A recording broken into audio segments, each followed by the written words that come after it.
Google faces being taxed millions of pounds for failing to tackle terror online.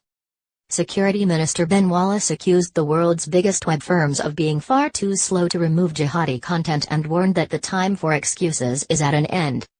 He threatened to force an extremism tax on firms like Google, Facebook and YouTube unless they do more to combat online extremism. Mr. Wallace said tech giants had become ruthless profiteers while hundreds of millions of pounds of taxpayers' cash was being spent de-radicalizing Brits who could launch an attack. Mr. Wallace said, because content is not taken down as quickly as they could do, we're having to de-radicalize people who have been radicalized. That's costing millions. They can't get away with that and we should look at all the options, including tax. He said the refusal of messaging services like WhatsApp, which is owned by Facebook, to give MI5 access to message data was turning the internet into an anarchic violent space. He added, because of encryption and because of radicalization, the cost of that is heaped on law enforcement agencies. Britain suffered a series of attacks by terror-crazed jihadis between March and June last year that killed a total of 36 people. 2 involved vehicles ramming people on bridges in London, followed by attackers stabbing people. The deadliest, a bombing at a Manchester concert, killed 22 people. Following the second bridge attack, Theresa May proposed beefing up regulations on cyberspace. Weeks later Amber Rudd traveled to the US to urge tech firms to step up efforts against extremism. But Mr. Wallace warned the time for excuses is at an end and the government should look at all options of incentivizing firms, including tax.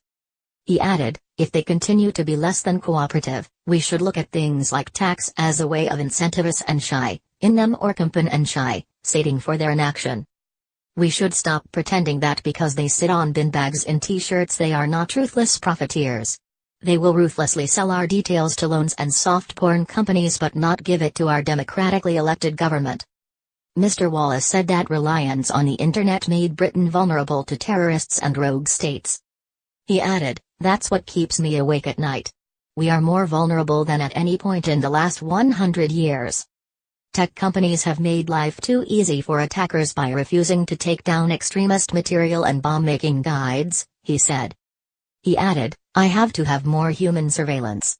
It's costing hundreds of millions of pounds. An extremism tax would be similar to the windfall tax imposed on excess profits of privatized utilities by the Blair government in 1997, or the levy Margaret Thatcher's government placed on banks in 1981. While internet companies have taken steps to tackle child abuse online, they don't seem to be making the same effort against extremism, Mr. Wallace said. His warning came after a parliamentary inquiry into fake news slammed Twitter and Facebook for failing to properly act against Russian attempts to influence British politics. Tory MP Damian Collins, chair of the House of Commons Digital, Culture, Media, and Sport Select Committee, said Facebook had appeared to have done no work to fully root out accounts that could be linked to Russian-backed agencies during the EU referendum. Meanwhile, Twitter was condemned by the committee for a completely inadequate response to the investigation. Senior executives from Twitter, Facebook, and Google, which owns YouTube, were accused of profiting from violence and criticized for failing to remove offensive content when they appeared before MPs in December. Yvette Cooper, chair of the Home Affairs Select Committee, urged the companies to accelerate efforts to tackle hate crime after a number of MPs were subject to abuse online. Labour has suggested social media companies should face punitive fines for failing to react quickly to offensive material that incites hatred and violence.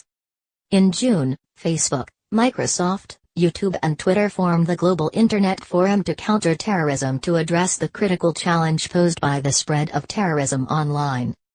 Google has announced it will significantly increase the number of staff tracking down extremist, violent and predatory content posted on YouTube to more than 10,000 in 2018. Facebook said Mr. Wallace was wrong to say it put profits before safety. YouTube said violent extremism was a complex problem and addressing it was a critical challenge for us all. And Dr. Shiraz Mar, from the International Centre for the Study of Radicalisation at King's College London, said, mobilization to terrorism still involves real-life, real-world contacts so governments can't solely blame tech companies. Also there is no easy fix, because what constitutes extremist material is subjective.